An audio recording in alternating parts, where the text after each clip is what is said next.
નમસ્કાર મિત્રો, આજે આપણે ભાવનગરમાં આવ્યા છીએ.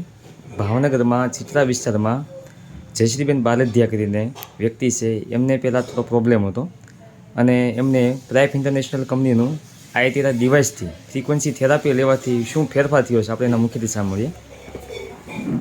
હા, સીતારામભાઈ, મને પહેલા આ ગોઠના મસલ્સ તૂટી ગયા હતા.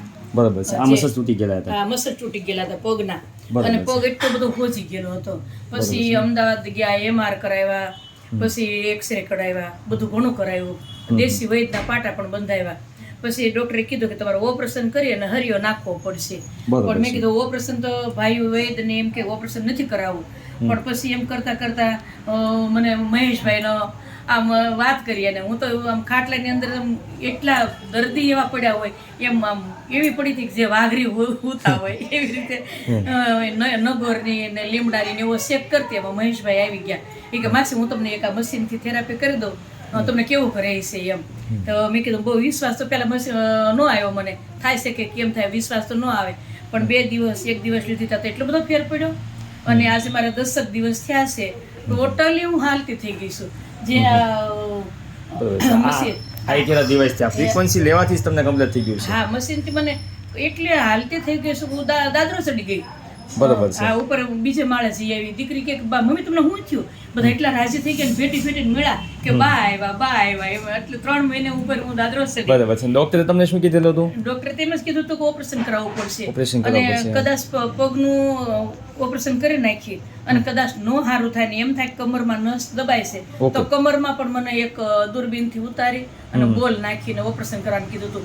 આ 2 ઓપરેશન મારથી 2 ઓપરેશનથી મુક્ત થઈ ગઈ છું. બરાબર છે. અંદાજે તમારો ખર્ચો ડોક્ટરે કીધેલો કેટલો હતો? 2-2.5 લાખનો ખર્ચો કીધો હતો. પગનો ખાલી પગનો ખાલી 2-2.5 લાખનો ખર્ચો કીધો હતો. ઉપર જતા 35-40 હજાર રૂપિયા સરિયો નાખવાના કીધા હતા. પણ અત્યારે એ ટોટલી મને મશીનથી ખરેખર આ થેરાપીથી એટલા આશીર્વાદ રૂપ છું કે મારા દીકરા કે આપણા કોઈ ઘરના આવો સેવા ન કરી શકે એ મને થેરાપી લેવાથી મને 10 દિવસમાં હું દોડતી થઈ ગઈ છું.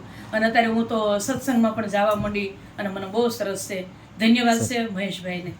બરાબર. ના, ધન્યવાદ તો માસી આપણે પ્રાઇફ ઇન્ટરનેશનલ કંપનીના આઈટીઆર ડિવાઇસને અને સાયન્ટિસ્ટોને આપો છો, કારણ કે એમના ડિવાઇસ બનાવ્યું અને એ લોકોએ આ ડિવાઇસના માધ્યમથી નાના વર્ગ સુધી આ ડિવાઇસ પહોંચી શકે અને એનો લાભ લઈ શકે એવી કિંમત પણ મૂકેલી છે. એ પણ હું એ કહું છું કે આ તો અમે થોડાક પોગતા હતા, કદાચ મશીન થેરાપી લઈએ ગઈ કે કંઈક કરીએ ગઈ, પણ ગરીબ માણસો હોય, હાવ ગરીબ હોય માણસો, એ બિચારા થેરાપી નથી લઈ શકતા, એને ખબર પણ નથી.